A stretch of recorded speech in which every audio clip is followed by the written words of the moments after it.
Lights out on the hour. It is the hour of the time. Lights out for the purpose of your body, soul, and mind.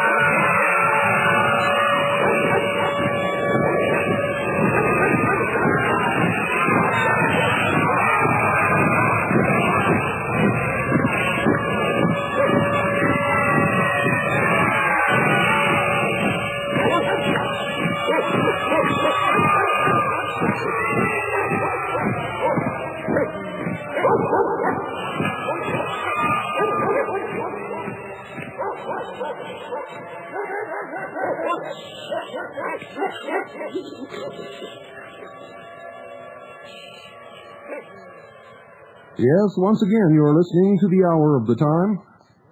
And I'm Pooh. And I'm William Cooper. I pledge allegiance to the flag of the United States of America and to the republic for which it stands, one nation, under God, indivisible, with liberty and justice for all. Thank you, Pooh. You're welcome. I love you. I love you too. See you later, alligator. Okay. What happened to the crocodile? See you later, alligator. After a while, crocodile, you were supposed to say that. Bye. Bye. Well, folks, I got some real problems with some of you. And tonight I'm going to talk about that. Here's we've got some kind of an echo in the background, and I don't know why. Annie, does that sound better? Still the same. I wonder why we would have an echo. Is that better? No, it's not better. Well, I don't have anything here that would produce an echo, so I have no idea why we have an echo. Does that sound better?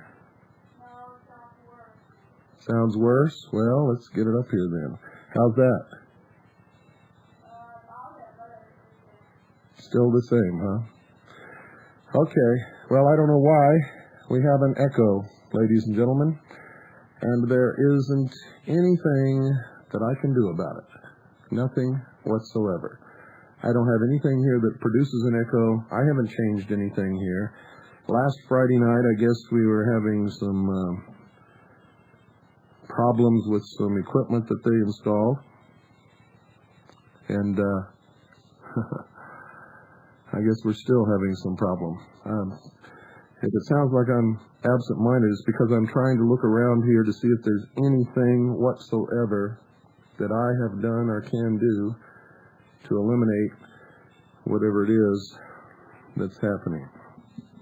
And I got to tell you, there isn't anything. There's nothing. There's nothing. Nothing has changed here. So, there just isn't any way for me to correct it. So, I'm not going to worry about it. I'm going to go on with the broadcast. Last week, as I am prone to do occasionally, I confronted you all with the facts in reality of the situation of the time that we live.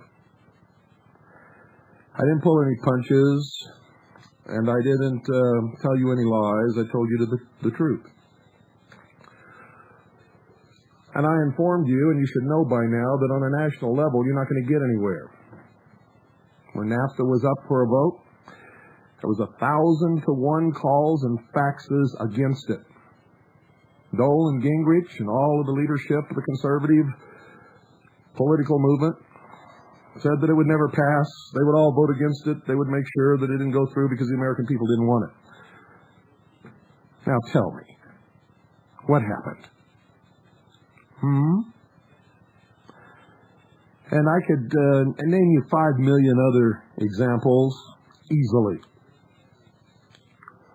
I could show you what happened in the last election and prove to you that your vote didn't mean anything unless you refrained from voting for Clinton.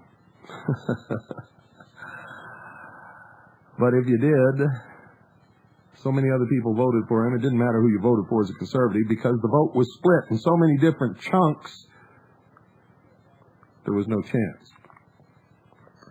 Same thing's going to happen in the next election. And here's somebody else I saw on the internet is starting another coalition of voters to field a candidate on the conservative side. Why isn't any of this kind of thing happening on the Democratic side? And it wouldn't matter anyway, folks. If they split up the Democratic ticket and we all voted for Bob Dole, nothing would change. I informed you that you do have a chance at political power at a local level. I told you where power comes from. Ultimately, urged you to join patriot organizations and militia groups. Urged you all to buy a firearm, learn how to use it. Make it known that you have it. Tell people you're not going to give it up no matter what, because that's ultimately where the power comes from. A disarmed people has no power, which means to have any power in the first place, you must be armed. Now, I don't even know a 3-year-old that wouldn't understand that. I can show you the history, and the Jews for the Preservation of Firearms Ownership have documented it very, very well, and I had that as a subject of discussion on this broadcast one night. The history of disarmed populations. Every time a population has been disarmed, genocide has occurred. Every single time throughout history, and the people have been enslaved.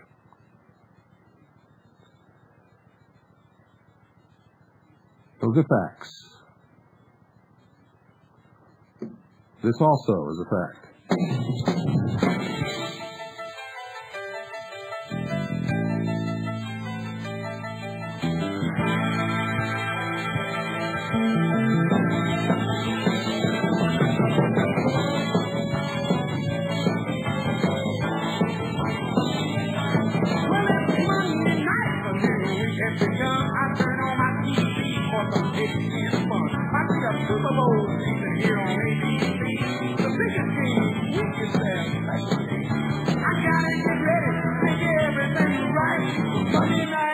Coming on tonight. Are you ready? Are you ready? Are you ready, ready? Are you ready for the football? A Monday night party. Hey, this is rockin' around the ring. Ready to get the good time started. We got the beats on the beat and we turn up the lights. All my rowdy friends are back for Monday night time.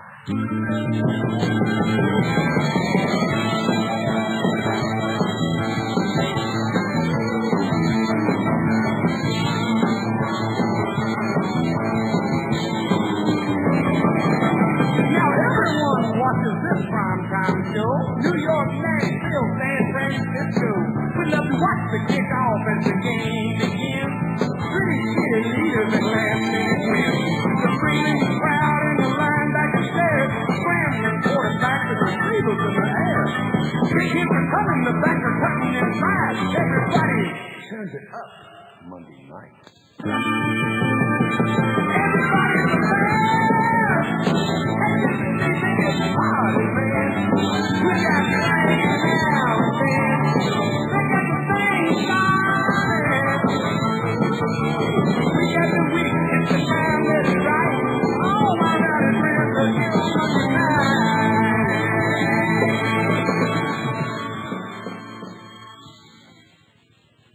Down, set, hook 1, hook 2, hook 3. I'm back with a vengeance, and you people better listen to me tonight. Because I am also angry. I was listening to a broadcast Saturday night on the Eagle Radio Network, around about midnight. Some of the things I heard were very disturbing. Heard some outright blatant lies. And I'm going to set them straight, but first I'm going to read you a fax. As always, if someone requests that I not use their name, I do not do that. But I'm going to read this fax to you because this includes some of the bullshit that I heard on the Eagle Radio Network on Saturday night from people that I thought knew better, but apparently they don't. It says, Mr. Cooper, I'm glad you are recovering from your recent illness. I have been listening to the Hour of the Time lately and am concerned about several things. I want to thank you sincerely for your concern about my illness. I am feeling much better for all of those who are wondering. I want to thank all of you for your cards and letters and phone calls and everything else. And most of all, for your prayers. He continues, first of all, it was very informative to have Jeff Ganoposki on in a question, answer, and guest host format with the man from Swiss America. I forget his name. It's Frank. Considering the large response mentioned, it is apparent that many people are looking for the knowledge Jeff has. What happened to Jeff? What has happened to the man from Swiss America?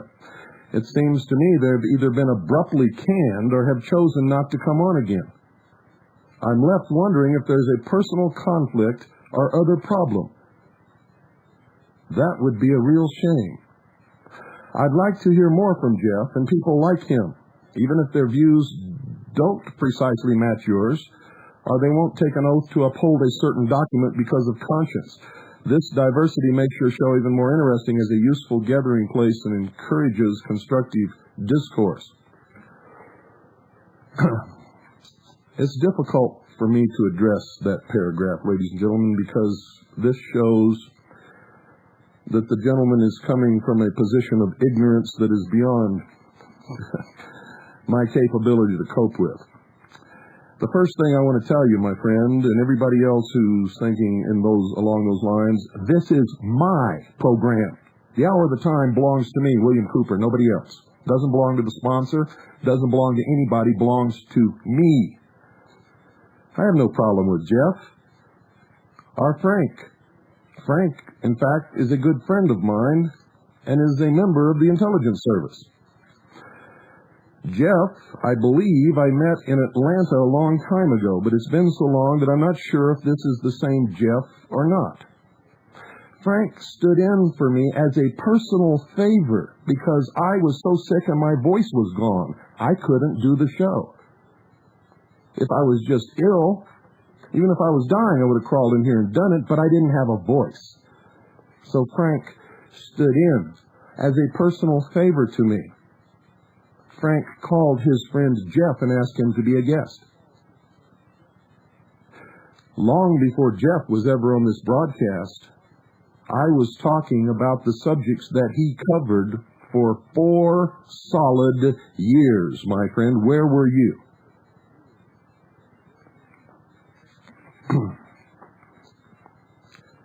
You know, some of you drive me wild. And the reason I'm reading this, because I've gotten a whole bunch of this crap from idiots. Personal conflict. What are you talking about? I had him on my broadcast, didn't I? Frank is here every Thursday night.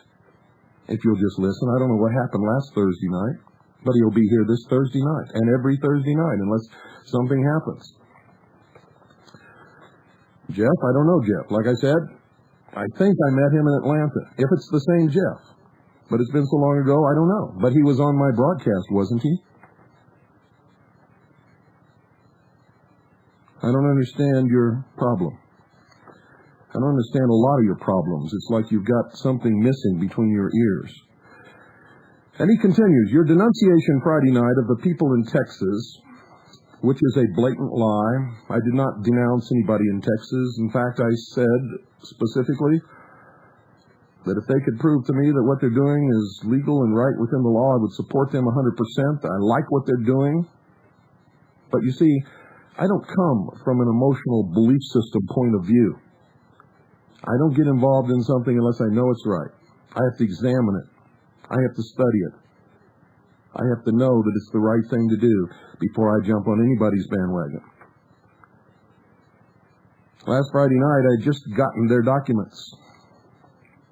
He says, your denunciation Friday night of the people in Texas and mocking their good faith efforts at lawful process and procedures was shocking.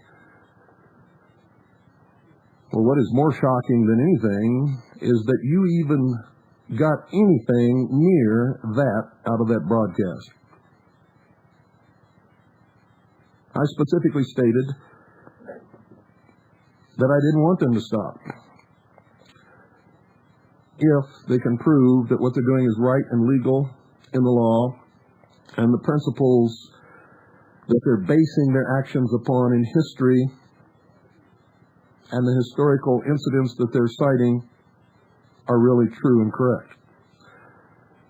I did call their attention to a mistake that they are making, and I'll address that a little bit further later. He says, such behavior shows both hubris and a lack of understanding in these matters. Now listen to this. Pay attention to this, folks. He's telling me I have no understanding in these matters, that no amount of qualifying remarks can cure. And then he makes this incredible statement. He says, and I quote, I have not read their paperwork.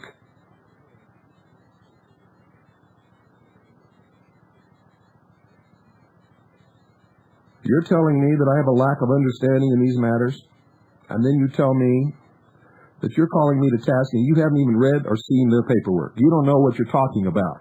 You are a blithering idiot. In fact, you're a fool. And that's the truth.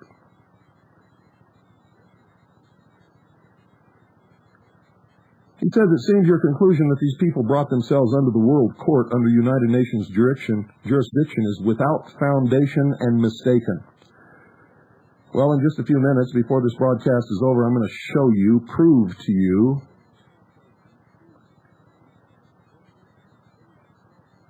that what I said, that they brought themselves under the world court and under United Nations jurisdiction, is absolutely standing on the firmest foundation than you will ever believe. And there's no mistake about it. It is the truth. You see, I'm going through this, folks, because a lot of this is what I heard on Eagle Radio Network Saturday night from a representative of the Texas Independence Movement and from Richard, whom I thought knew better, but apparently doesn't.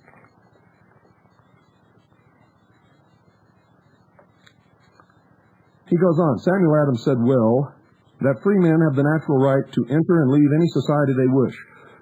So what if the Republic of Texas is a ghost town right now? I don't even know what he's talking about now. I never said it's a ghost town. I have no idea what he's talking about.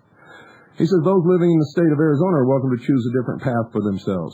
I don't know what he's talking about there either. Because unless you operate under the law, you're not free to do that unless you leave the country. He says the signers of the Declaration of Independence acknowledge that decent respect to the opinions of mankind required that they should serve notice upon a candid world by declaring the causes which impel them to their actions. I have no problem with that. That's what sovereigns do, declare themselves to the world, not to a world court or a United Nations. And they know that there could be consequences for their actions. They know an army could be brought against them. He says at that time there was no court over Great Britain except King George's, serving notice upon the world court that today presumably has some jurisdiction over the bankrupt United States government by and through various agreements and acquired deficiencies in international law, is not asking for their permission or authority to do anything, but is well recognized as due process and all kinds of law, and that, if you know anything about the concept of sovereignty, is a crock of blathering bullshit.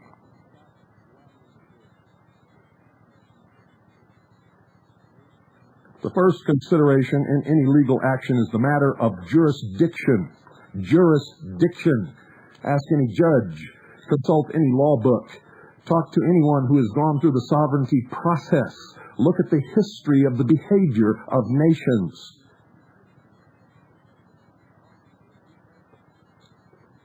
He says, if I recall correctly, you then went on to say basically that if these people in Texas didn't have any military force or support from citizens of the state of Texas, that it was all a big joke. Yes, that's right. Absolutely 100% correct, a big joke. Without the political support and the military support of the people of the state of Texas, what they're doing is a joke. Now, if you don't understand that, well, from what I've already read, you probably don't and won't understand that. Even the signers of the Declaration of Independence were smart enough to know that their firm reliance was on the protection of divine providence. History demonstrates that confidence in men leads to destruction.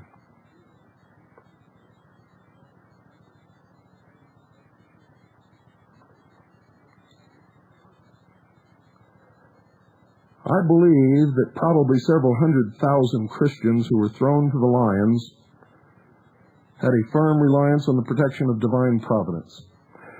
That's something we say. That's something we believe. That's something that gives us strength and courage. That's something that we can fall back on in hopeless situations when we know we are right. But I'm going to tell you right now, my friends, all of those of you who are listening to me right now, you had better listen and listen good. Render unto Caesar what is Caesar's, and unto God what is God's. And while you're walking in the flesh on this earth and you're faced with an enemy army that will pick your children up by the heels and dash their brains against the wall, you had better be prepared to fight your own battles. And if you are right, and if you fight, I believe that divine providence will help you.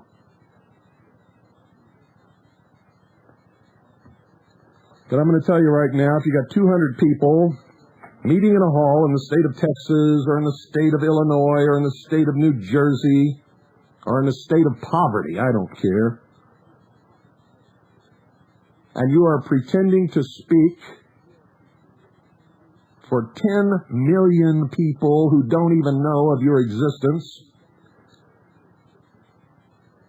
and you are going to do things that could possibly affect their lives, and they don't know of your existence and don't understand what you're doing and think you're a bunch of wacko kooks, and you have no political base or power amongst that 10 million people, and you have no military force to back you up, you are doomed. Now, you can laugh and you can point fingers and you can send me faxes until the moon turns purple. You are playing stupid little children's fool's games.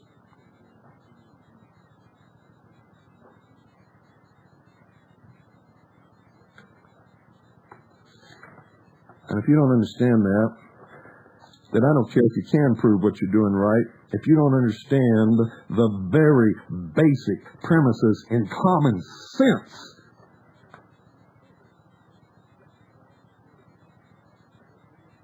then I won't help you because I can't. And neither can anybody else.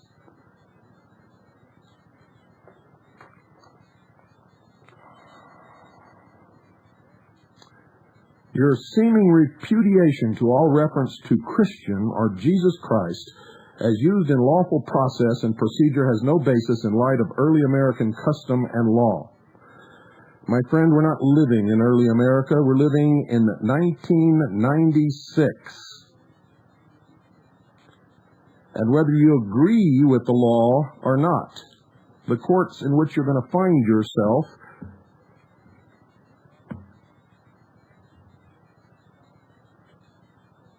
aren't run by the language that you use. It's also guaranteed to demonize you. It's also guaranteed to label you as cults and kooks and idiots. Now, I want to tell you something. Don't throw Christian and Jesus Christ up to me. I am a Christian. And I want to tell you something else. Christianity is fractured worse than the conservative movement election ever will be. There are Quakers and Catholics and Lutherans and Baptists and Branch Davidians and the Church of the Seventh-day Adventist and Jesus Christ of the Latter-day Saints, and I can go on and go on and go on and go on and go on, and none of them agree about almost anything. I don't preach religion on this broadcast because of it. And because it is our right, protected under the Constitution, to worship at the altar of our choice. And this is not a Christian government, never was meant to be, cannot be. And unless the lunatics in this country are successful, will never be. And the day that it is, the burning of witches and the burning of heretics at the stake will start all over again. And I, for one, would fight it as a Christian. The founding fathers of this nation left Europe because they were persecuted religiously. For the most part, they were Protestants, but they belonged to a whole bunch of different Protestant sects and religions and dogmas. And most of them, on subjects of religion, could not agree on very much. They established this government as a secular nation to protect the rights of all of them so that none of them would ever be persecuted again. When you see things of a religious nature that emanated from government, it did not emanate from the government, but from the people who held positions in the government. This government will always reflect the religious beliefs, ethics, and morals of those who occupy the positions in the government. In the early history of this country, most of those who occupied the positions of power in this government, in the Senate, the House of Representatives, the President, the Vice President, and the members of the Cabinet, were for the most part devout Christians. And so it appeared, but was never true, that this was a Christian government. The government does not go to church. The government has no dogma. The government is two pieces of paper. It is the Constitution for the United States of America and the first 10 amendments known as the Bill of Rights. That is the government, and nowhere within either one of those two documents will you find the word God or Jesus Christ or Christian mentioned. And those of you who believe that stuff and want to shove your religion down everyone's throats are more dangerous than any New World Order. Look back in history and see what happened when religions came to power as the government.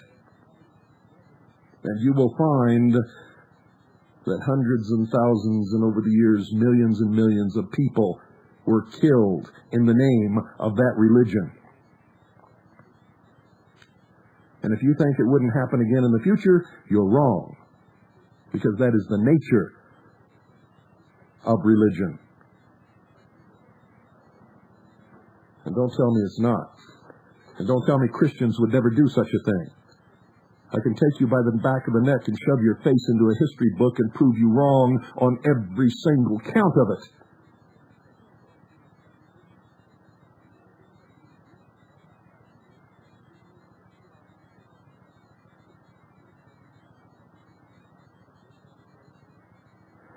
He goes on to say, these are terms used by free inhabitants referring to the true lawgiver, whose natural law, see Declaration of Independence, supersedes all others, including the commercial agreement known as the Constitution for the United States of America. You use two things there that are not compatible with each other. First, you talk about free inhabitants, and then you take away their freedom by saying that they will all agree with your statement here. Free means free to choose. Free means without restrictions. Free means according to your own beliefs and not the beliefs of others. And I'm going to tell you something else about this natural law. You won't find that in the Bible. You see, the natural law comes out of the mystery schools. It refers to the law and the God of nature, the God of this world, Lucifer. It used to be called Bacchus or Pan. Many of our founding fathers, including Thomas Jefferson, were members of the mystery schools, the mystery religion, were members of the Illuminati, were deists, as a matter of fact. And I didn't used to believe that. In fact, if you'd have told me that 15 years ago, I'd have called you a liar to your face. But when I got into the books and began to read and study properly by throwing my preconceived notions and prejudices out the window, I found out what the truth was.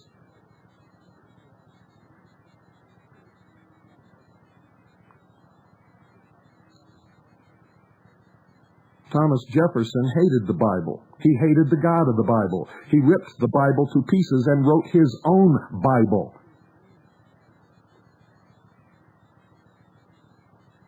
Benjamin Franklin was a whoremonger. Married 2 women, not married, lived with 2 women, out of wedlock, sired children by both of them. When he was sent to France to represent this nation as a diplomat, an ambassador, because somebody told you so and you didn't bother to do any research yourself. And just like Bill Clinton lies to the American people today, many of our forefathers back then lied to the American people then. Politics is politics. Thomas Jefferson kept slaves, yet railed against slavery. He helped write documents making the white citizen superior to all others, yet he fathered children from a black slave. These are facts. This is not conjecture.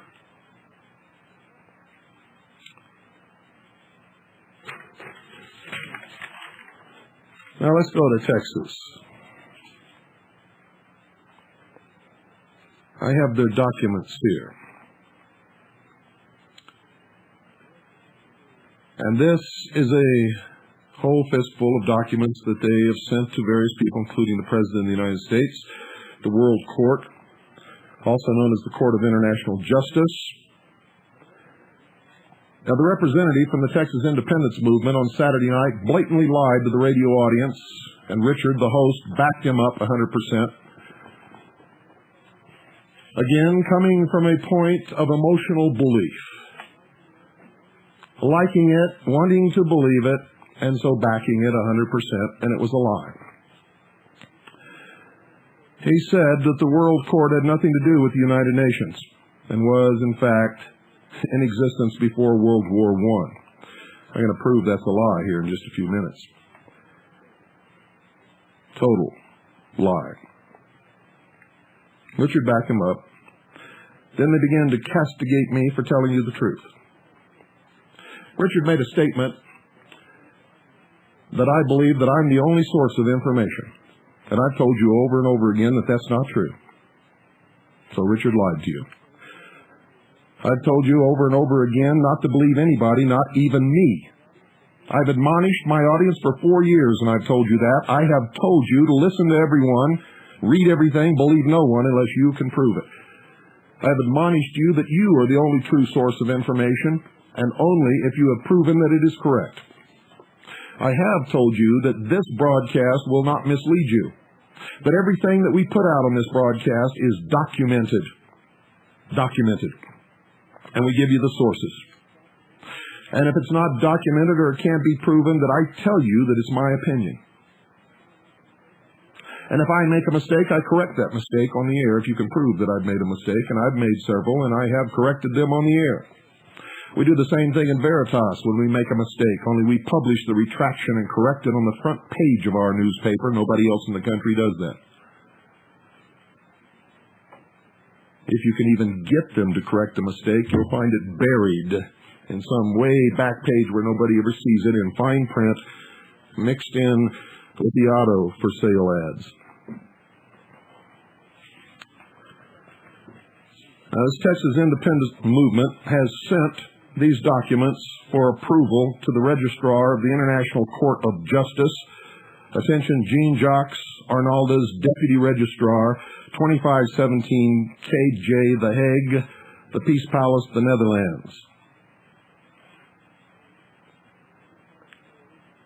Please find enclosed an international abatement law of the previous appearance by notice of intent to perfect and notice to the Security Council of the United Nations with incorporated exhibits and original instruments for the provisional government of the Republic of Texas. This final filing now perfects the referenced international process to reclaim the sovereign nation state of the Republic of Texas. They're asking for a jurisdictional decision. They're asking for the International Court of Justice, also known as the World Court, and the Security Council of the United Nations to recognize them as an independent nation-state under their jurisdiction and to order the United States government to let them go. Now, if there's anybody out there that can't understand what I just read to you, turn off your radio and don't ever turn it on again. You are beyond the capacity of me to deal with you.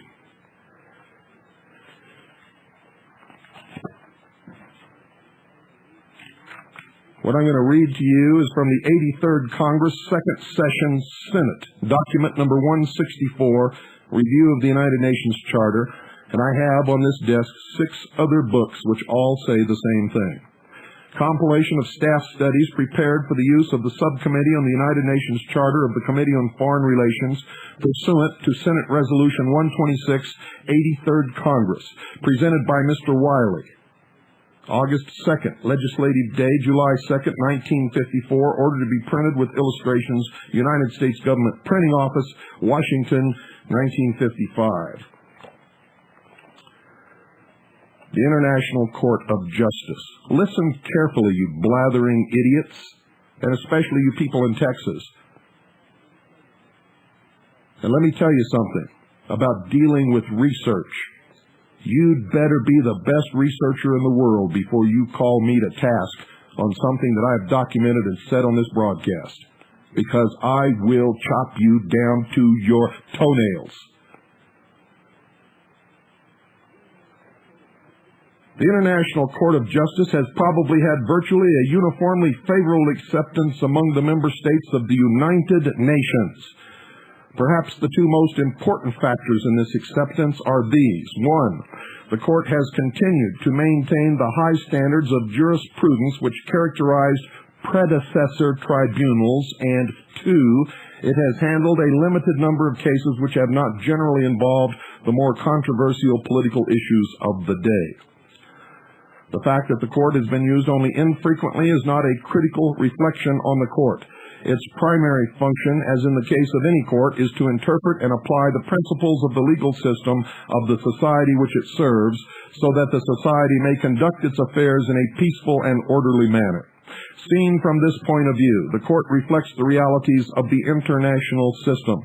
It is not, as in the case of domestic courts, a part of a society which, for example, has a legislative body to enact laws, an executive to administer laws, and a police force to enforce the law and the decisions of the court. Now remember, this was written in 1955. Since then, it does make laws. It does enforce laws, and the military forces of the United States government are the police force for the United Nations.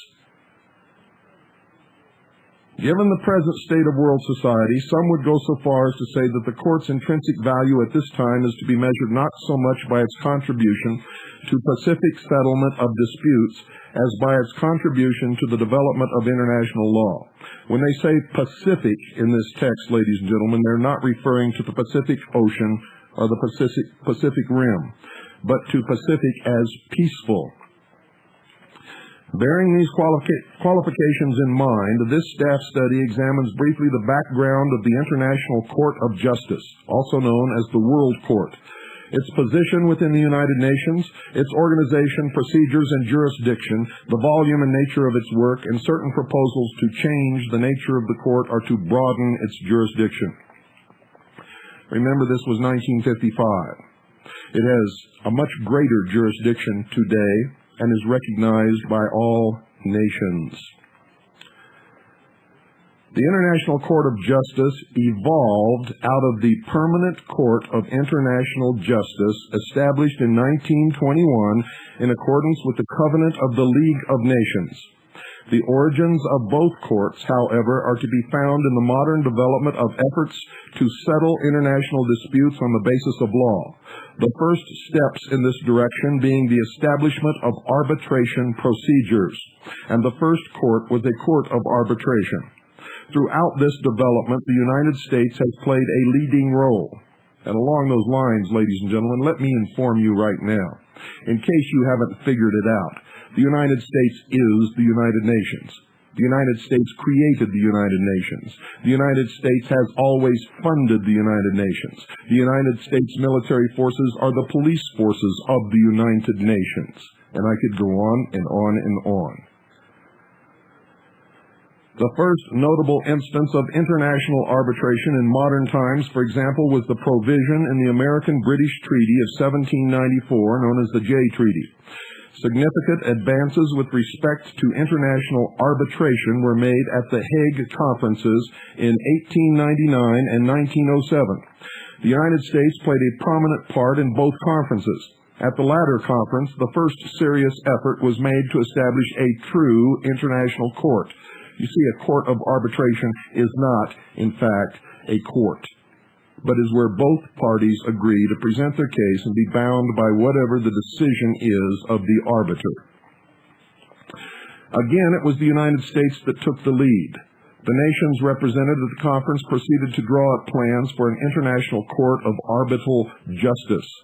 The project failed because the large nations and the small nations could not agree on a method for selecting the judges. Now let me repeat again. The project failed. The first World Court was established through and in close connection with the League of Nations. Though never a party to the statute of the court, the United States had an important part in its establishment. This country signed the Protocol of Signature of 1920, to which the statute of the new court was attached. And in 1923, President Harding asked the Senate for its advice and consent to ratification. Following action by the Senate in 1926, setting forth reservations and conditions under which the United States might ratify, negotiations were carried on over a period of years with the parties to the statute and with members of the League of Nations. The statute was revised in an effort to meet the Senate's views, but in 1935, the Senate, by a vote of 52 for and 36 against, failed to provide the necessary two-thirds majority for approval. The Permanent Court of International Justice sat from 1922 until 1940. Do you understand that? 1922 until 1940. During this period, it rendered 32 judgments and 27 advisory opinions. The court is generally regarded as having performed its duties fairly and competently, and there was no instance of its decisions being disregarded.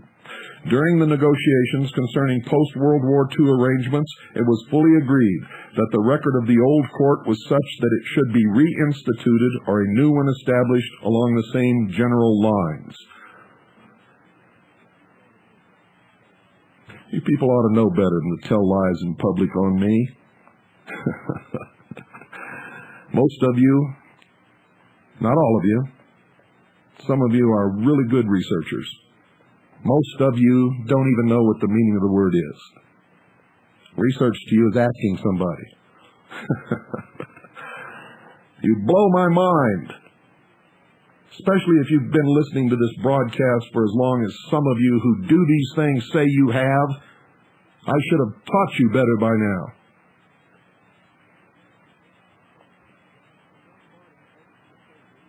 The Dumbarton-Oaks proposals, drawn up in 1944, provided that there should be an international court as the principal judicial organ of the proposed new international organization, and that the statute of the court should be a part of the charter. Now, I'm going to tell you right now, if you even knew your ear from a hole in the ground, you would have at least read the United Nations Charter if you're going to appeal to the United Nations for approval of your new state. Because the formation of the World Court, the International Court of Justice, is a part of the United Nations Charter. At San Francisco, it was decided, because of the practical difficulties involved in reconstituting the permanent court, which was the old court, to establish a new court to be called the International Court of Justice. The change was largely formal, for the new statute approved at San Francisco was very similar to the old. The new court is one of the principal organs of the United Nations. The new court is one of the principal organs of the United Nations. The new court is one of the principal organs of the United Nations. The new court is one of the principal organs of the United Nations. I hope you're listening. I forgot your name. The man who is a part of the Independence, the Texas Independence Organization, the one who was speaking for the Texas Republic Saturday night, who said that I was a liar and that the World Court is not a part of the United Nations. I hope you're listening. I hope you hang your head in shame. And I hope you go back to your people and start to set things right so that you can be supported. Because until you do, nobody can support you, especially when you're lying to the people and telling them that the World Court that you submitted your papers to for approval is not a part of the United Nations. Why did you lie to the people Saturday night during that broadcast? I want to know.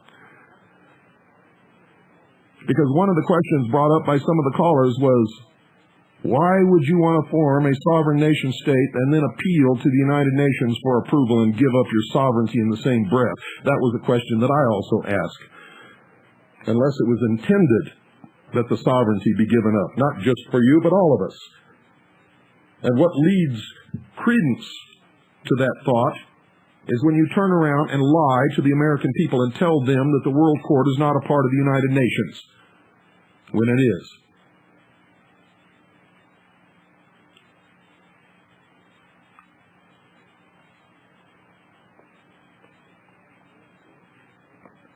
Whereas the old court, though it had close connections with the League of Nations, was not an integral part of it, this is, in fact, the major point of difference between the two courts.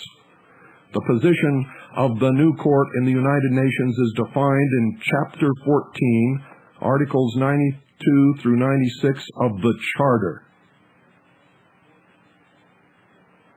The court is the principal judicial organ of the United Nations, and the statute of the court is an integral part of the present charter. All members of the United Nations are automatically parties to the statute, and other states may become parties to the statute on conditions determined by the General Assembly upon the recommendation of the Security Council. Each member of the United Nations undertakes to comply with the decision of the International Court of Justice in any case to which it is a party. If any party fails to perform the obligations incumbent upon it under a judgment of the court, the other party may have recourse to the Security Council. That body may make recommendations or decide upon measures to be taken to carry out the judgment, including military. Do you understand? I think some of you do. I think some of you are seething with rage, jumping up and down, your faces turning red. You can't stand it. Because you've been caught in a lie, in a deception, in a manipulation. And it's going to come back on you.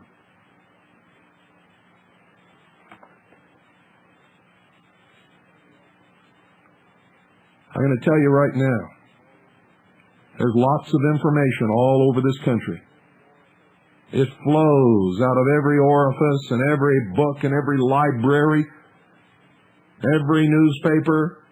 You can stand on the street corner and get information, but the only place you're going to get information that's documented and that you can count on, that if you go look it up is going to be true, is on the hour of the time.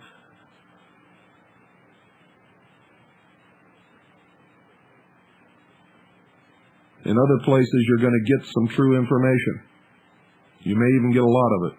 You're also going to get some bullshit, some lies, some disinformation that furthers agendas that is bullshit, misinformation that is mistakes.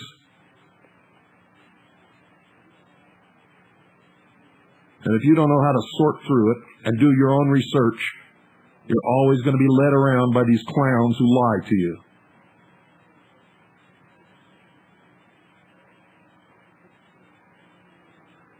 Listen to me carefully. 99% of every single piece of information by word of mouth, by fax, by writing, are purported to be an official document that passes through the so-called patriot and militia networks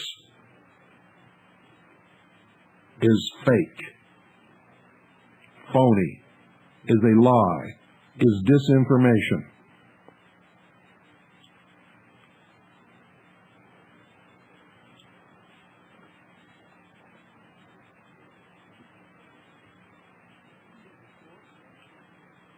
The seat of the court, I'm reading from the same document, the seat of the court is at The Hague, but the court may sit and exercise its functions elsewhere if it considers it desirable.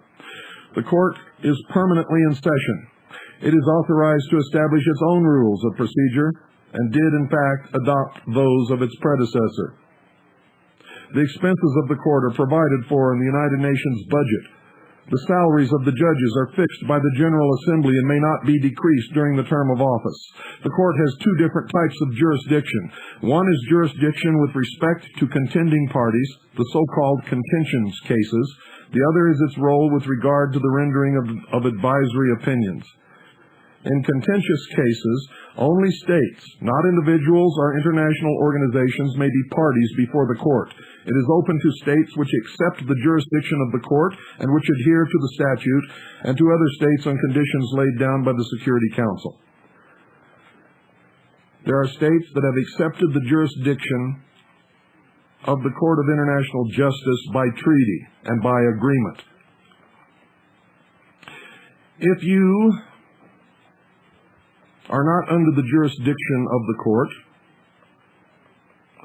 jurisdiction is established when you submit documents to the court for filing or consideration.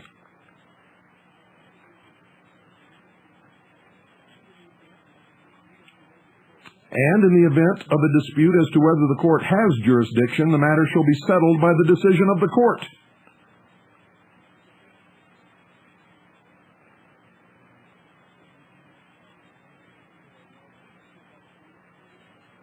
So you can submit to it by treaty or written agreement, by submitting paperwork or documents for filing or for consideration or for ruling, or the matter can be settled by the decision of the court.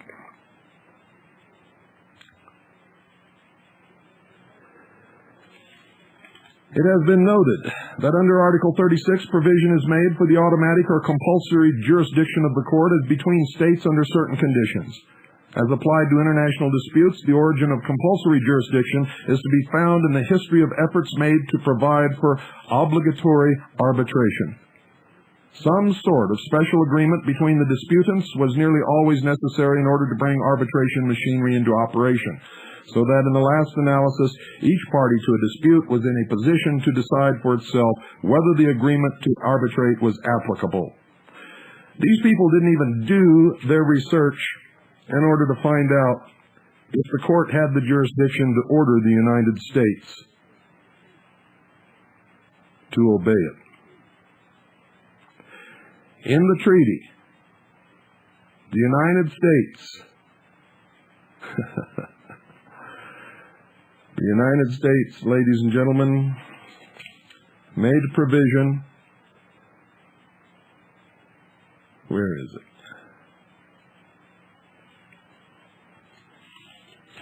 Let me find it so I can read it to you exactly.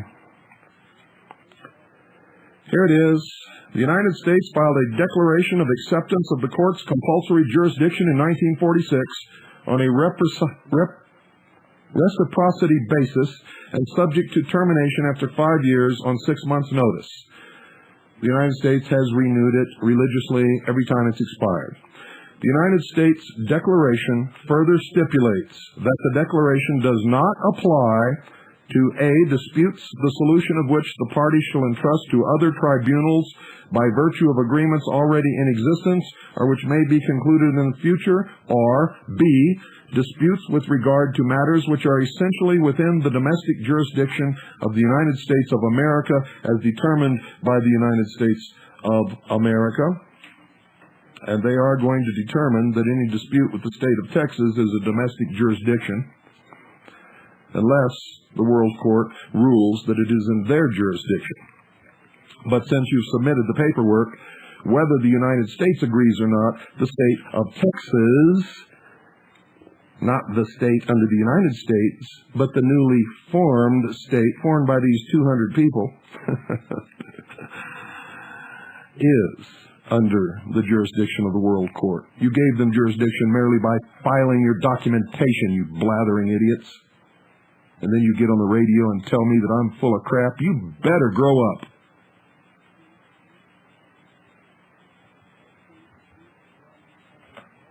R.C. disputes arising under a multilateral treaty, unless one, all parties to the treaty affected by the decision are also parties to the case before the court, or two, the United States of America specially agrees to jurisdiction.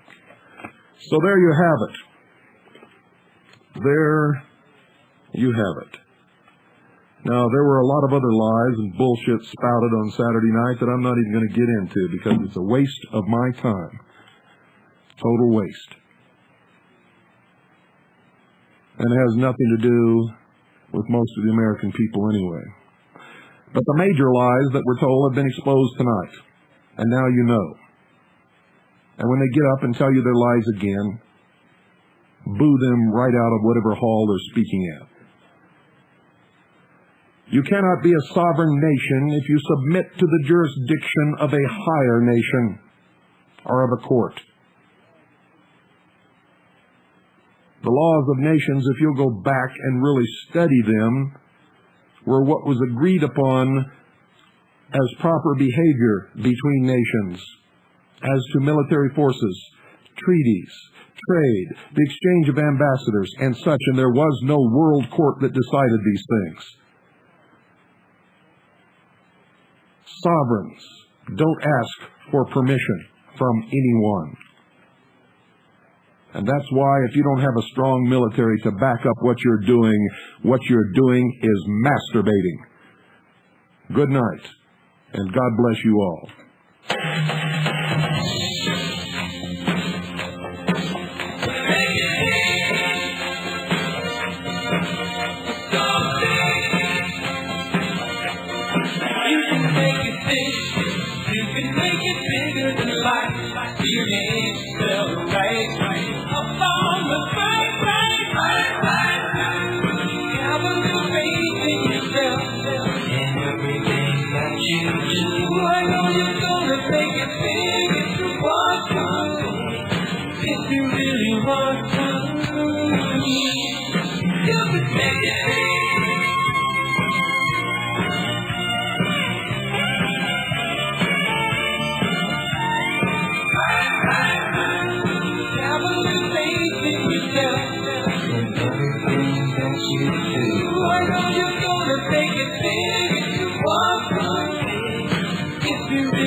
Get your hands on some real money, folks. Become a semi-sovereign. Call Frank at Christian Education. Ask him how you can get your hands on some real money.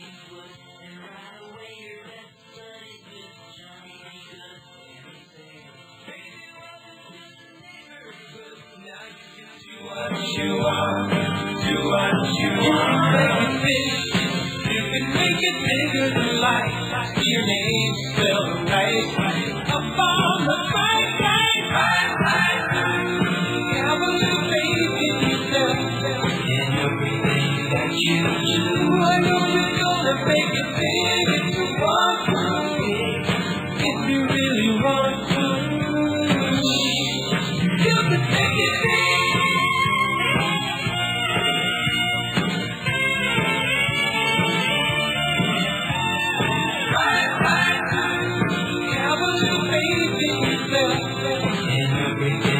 You